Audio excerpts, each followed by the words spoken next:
But what a great conversation this would be. Game-changing capital. I'm Rick Wade, Senior Vice President, U.S. Chamber of Commerce, leading our strategy to engage, advance, and support the sports economy. And I want to jump right in on that. I mean, what's interesting about Michelle, women's sports, revenue hitting $2.35 billion this year. Is that transformative? It certainly is, compared to 5 years ago. Well, I mean, hi everyone, Michelle Freeman, and happy to be here today.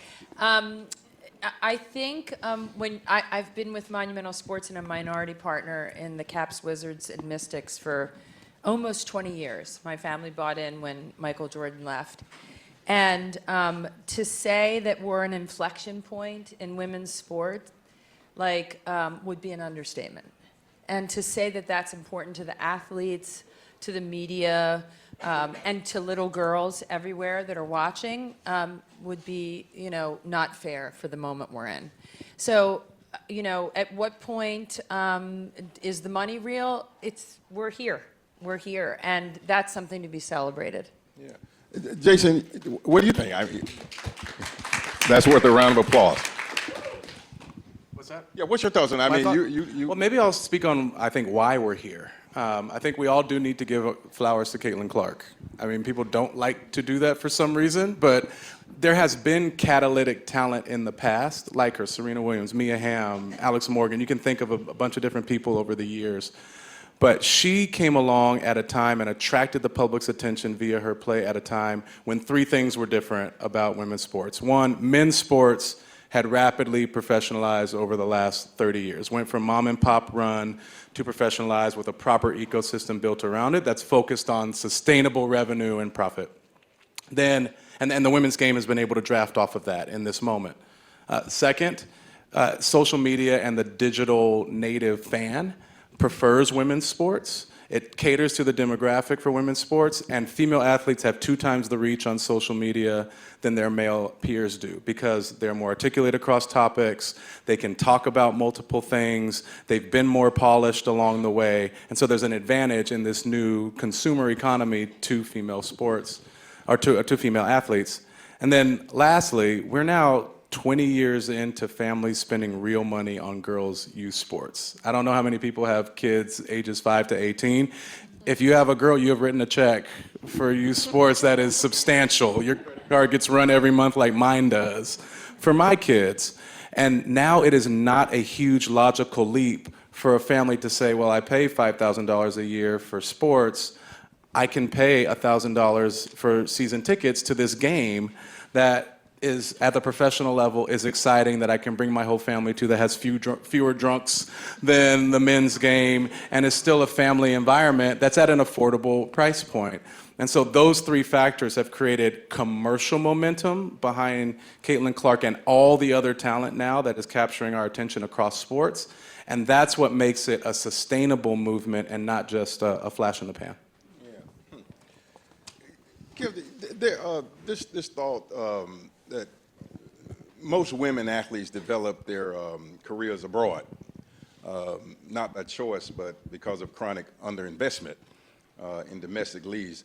From a sports diplomacy perspective, what does this reality reveal about how countries value women's sports? Yeah, so I think that we're in such a great place right now in the U.S. comparatively to some other places. I worked for Wrexham AFC, Welcome to Wrexham, the TV show, as well as the team. And Rob and Ryan will tell you they actually didn't know that they bought a women's team when they purchased Wrexham. It's a semi-pro team, and they didn't have they had separate jobs, very, very kind of low pay, and a bit behind in terms of the investment. I think now you're seeing players have the ability to go overseas and play, whether it's soccer, whether it's basketball, and rugby is becoming huge in the U.S. now. And so I think that the ability for women to play sport against people, where they are, but also meet people across the pond, right? And so Wrexham women came over to the U.S. They got a 7-figure investment for a semi-pro team in North Wales to come over to the U.S. It's more than some U.S. women's teams get. And those women went back to Wales having a different understanding of their value and their worth. And so I think it just does so much, not just on the pitch or on the field, but off it as well. Can I say Please, something about that? Especially with this crowd that's here today. I mean, I think globally to locally, as we sit and there's philanthropists in the room today, I think support of not just leagues that parents can afford and families can afford, but also of those people that are making sports accessible to maybe those athletes that can't afford it. And there are so many incredible organizations in the U.S. and abroad that are saying, like, let's make this equitable. And whether that's First Tee in golf, you have incredible nonprofits here in D.C. that are saying, like, let's make golf and basketball and others, whether it be from collecting equipment and getting it into kids' hands who can't afford it, or making tickets available to these, sports arenas, so that someone walks in and says, I can see myself. I can be that person. So I think we're talking globally, but we can also bring it down locally too. And then look, Michelle Kang giving $35 million into soccer, and Monumental Sports and Entertainment, the organization that I'm a minority partner in, saying doing good in our communities and making sports accessible. I think we gave thousands and thousands of basketballs away across the District of Columbia, and you go, that's changing sport, one person at a time. Yeah, and in fact, a good example of that is the Girls' World Series.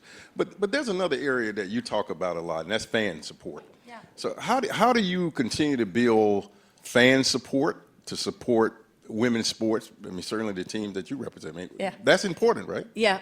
So it's funny. These guys finance and really owning and finding owners. And I was at a I can't remember. I was speaking on a panel, and I remember saying to somebody, or in that day, like, can you all put your hands up if you've been to a WNBA game?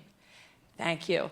And there were very few people. This is 5 years ago. And the message is really simple. Buy merch, attend a game, watch a game on TV.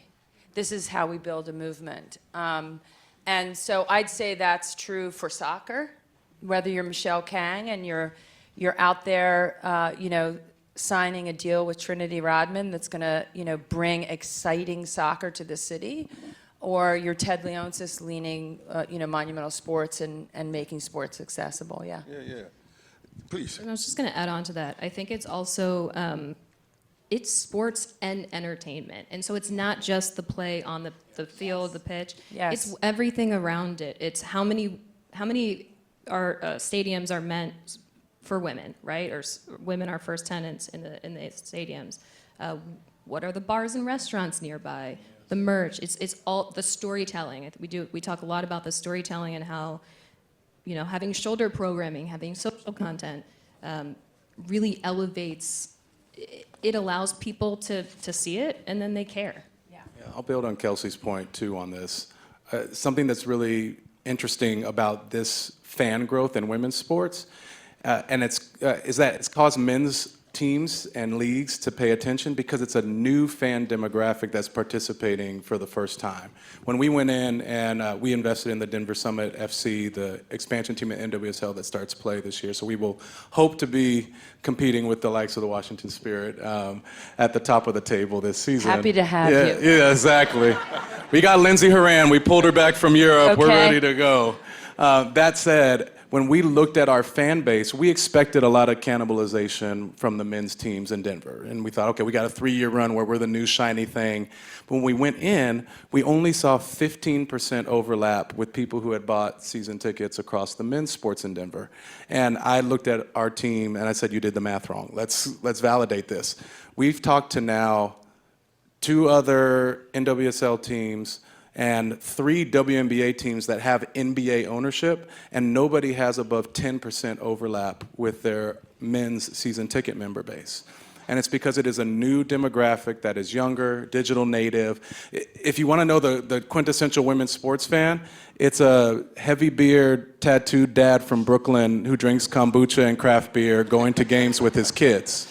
So it's not what you'd expect. With those t-shirts that said everyone watches women's sports, it is everybody. It crosses demographics, and it's a new set of people, which is why sponsors are coming to it, and the entertainment piece is important.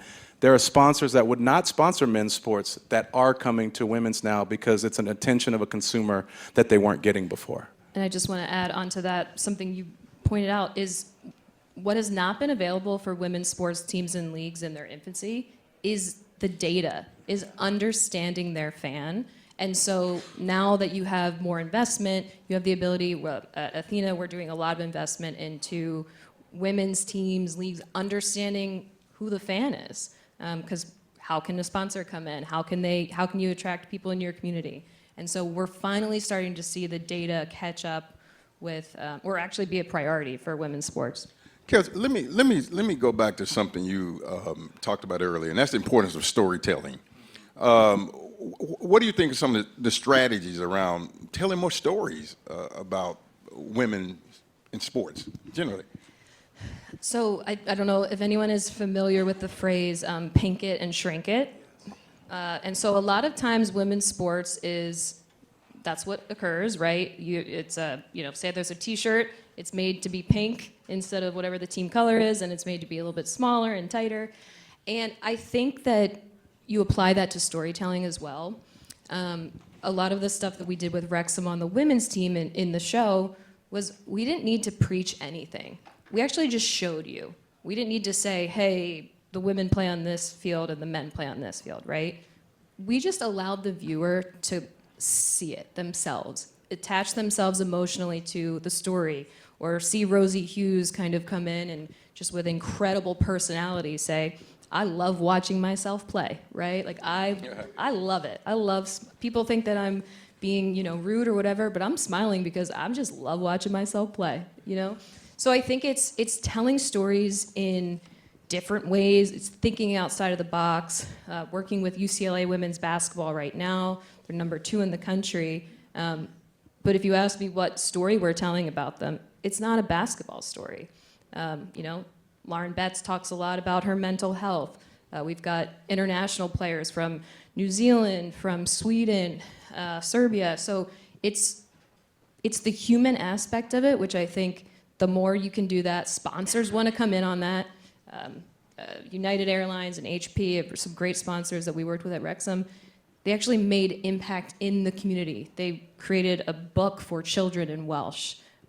They brought people that had actually left Wales, moved to Patagonia. They brought them, United Airlines flew them to Wrexham. And the tears on their face to be back at their home. And so I just think that telling stories in a human way and not strictly, as inspirational or, go women. I think we're complex. We're complete. Well, I was just going to add to what Kelsey was saying.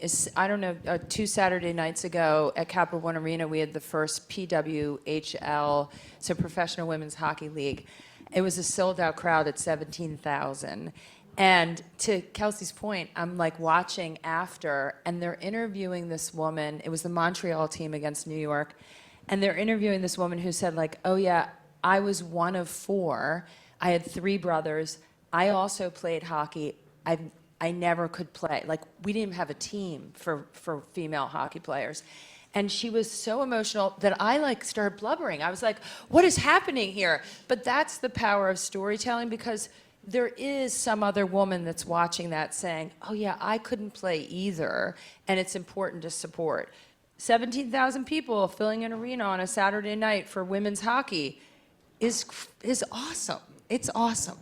And I think something that, we talk about women's sports, but also women in sports, and I think something that a lot of men have been able to do is not just come in and be allies and standing on the sideline and cheering on.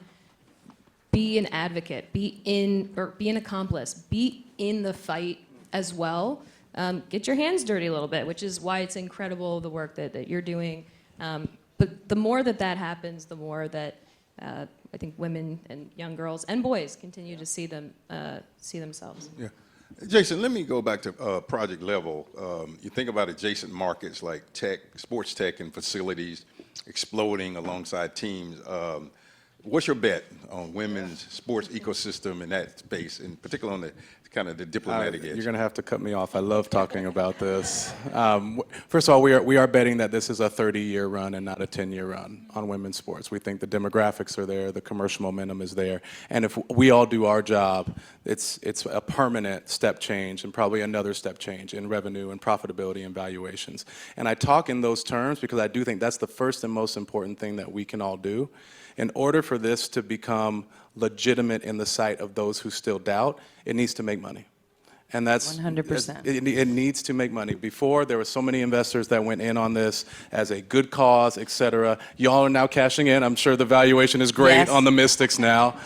But it needs to be sustainable from a financial standpoint now. And in order to do that, we need to make sure that the whole ecosystem is strong. So we need to invest in the data analytics companies that support the men's sports in things like scheduling and pricing, ticketing platforms that are bespoke and made for sports. We need to bring those capabilities to women's sports, grow those businesses so that they have all the benefits of it. The narrative on women's sports losing money is a little unfair. It's because it never had the human capital, relational capital, or institutional capital to succeed before. It's like giving them no resources and saying, why can't you compete with these folks who have all the resources over here? We have seen already in Denver, just by the basic blocking and tackling of things that we did in men's sports to turn around the Commanders and other places, have outsized impact in Denver. I mean, we expect to set the NWSL attendance record with our opening game at Empower Field. We've already sold over 35,000 tickets for that game already. We sold 8,500 season tickets and just stopped selling because we were going to cap out. We've got a sponsorship for an asset that is larger on an annual basis than the same one I did at the Commanders. So if we bring these basic capabilities, women's sports really takes off. Now, the other thing that's important is the real estate around them. You mentioned purpose-built stadiums. We're doing a purpose-built stadium for women in the city of Denver. And those can be really accretive to the teams as well as the community. And it's a proper real estate investment. You get lease payments, you get cash into the portfolio. It looks a bit different. And our goal is to have a fund that invests across all those, so that we get the benefits of the growth of these teams and leagues, but we also get our LPs the benefits of businesses that trade on standard multiples, that have a full marketplace for them. And it's not just us doing it, there are others doing it. And if we all do it well, women's sports will take off ahead of men's sports. Women's sports are like the small caps of investing. Think about NVIDIA and Microsoft as the Lakers and the Dodgers or the Yankees. Those are the big teams, the Cowboys, the big brands that are worth a ton. Are they going to double in 10 years? It's hard for me to see the Real Madrid being worth $32 billion from $16 billion. It's not hard for me to see the New York Liberty being worth $2 billion from $400 million. That makes sense to me. And so we are investing in the place that is the fastest growth. We will make better returns if we all do it right. Your prediction. Yeah. Well, wait a minute. Because I want a different, I got a different question. I'm laughing because when we were backstage, you all should know that I said, before I invested in the Spirit, we all looked at a group of female investors, and I looked at one another, and we were like, what are we doing? And this was years ago. And wow, what an investment we made. Yeah. By 2030, majority women-owned franchises. What's the future look like in shaping, sports globally? Yeah, it's so funny. So, Monumental Sports is about, I want to say there's 15 owners. It's Sheila Johnson and myself. And, I actually believe the diversity in that ownership group is the strength of it. And I would love if women want to own a team. For me, I think it's more that women be invited into those places of investment and have a seat at the table. And so I don't know. Are there fully all women teams? Maybe, but I think it's more, knowing that they're good business and that everybody wants to invest in it, and knowing that the runway, the trajectory, the upside is just so amazing that you have a ton of people sitting at the table waiting to write a check. I think that's the goal. Yeah. I like that goal. Thank you. Thank you. Kelly, if you step back, I guess, from any one legal agreement, from your advisory and legal perspective, what kinds of structures should we be thinking about as we think about sustainable growth in women's sports? I mean, that's got to be a key part of this. Yes, there's a lot kind of going on in different leagues right now, so I won't mention anything specific, but money. I mean, truly, right? It's money, but it's money in the framework of everything that we're talking about. Having the data and analytics and understanding who your fan is so that you can go to a sponsor and when they're putting in their marketing team is putting in the algorithm of how much to spend based on views and all their own internal metrics, you have the ability to show that. And so I think it's, there needs to be money, keep increasing. Women athletes especially, they can have babies. And so it's also some of the family planning infrastructure. You need to ensure that that's there. Their body is their vehicle that they're making a living with. And so more investment, I think that's the theme is just continue to invest in women and invest in women's sports. Because as Jason's talking about, you're in the ground floor of a skyscraper going up to the 80th floor versus being on the 78th floor going up to the 80th. That's what men's sports is. You're going to go up, but you're not going up quite as fast. So I'll give an example here. It was a stark piece of data that actually my colleague Asrat, who's the vice president on our fund, him and the team came across. The average NHL team is worth about $2.2 billion. Their average viewership of a regular season game is like 370,000. Something, or 390,000. The average value of an WNBA team is about 200 million, 220 million. Their average viewership of a regular season game was 970,000. So you've got roughly a third of the viewership and 10 times the valuation. This is a gap that in an efficient market is going to close at some point. And that's what Kelsey's illustrating. There's a mismatch here in the value. And viewership is what is driving sponsorship and revenue growth and media rights. So it is going to change, especially as bias gets rooted out of the decision-making system at big broadcast places where they see every viewer as equal. It will start to shift. And that's why we are all betting on this, because there's so much headroom where the other one, there's probably headroom on men's sports too, but this one is so stark, it's the moment to get in. Yeah. So let me do a quick lightning round as we kind of close out. Fast forward 10 years. What will success look like for women's sports in terms of global parity and how is it embedded in national and international sports strategy? What does this look like 10 years from now?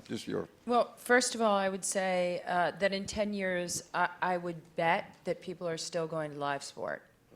Mm-hmm. I think culturally, live sport and arts are a connector. Doesn't matter what your background, where you come from. When you're betting on your team, I would bet that people are still sitting in the stands and they're still watching live on TV or on some other, station or whatever. I agree with these guys. I just think it's growth. I just think that 10 years, and what I'll say about the WNBA is that it's much younger than the NBA, and the growth just continues, and I would imagine that same growth in the NWSL and every other women's league around the world.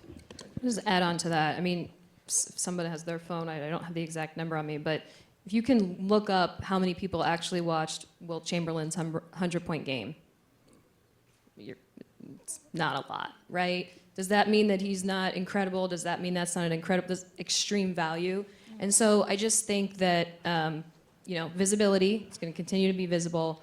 And also, I think just innovating, thinking differently. I think that's the beauty of women's sports, is that you've seen the success and failures in men's sports teams and leagues, and you don't have to do it the exact same. You can learn from some of that. I'd say multiple $2 billion+ women's franchises in 10 years across North America and Europe, with the rest of the world following. I'd say more than just soccer and basketball as major leagues that we watch. We believe volleyball has a lot of runway, as well as flag football, Hockey. and track and field and Hockey. softball. Hockey is there. So we think there will be multiple leagues at that level. And I think more culturally, the same way that my kids look at a same-sex couple and just call them married, I call it gay marriage because that's the era I grew up in. I think we will have a generation of sports fans that don't call it women's sports. Yes. It'll just be sports. Listen, y'all give it up for this amazing panel of folks who are changing the game. Thank you so much.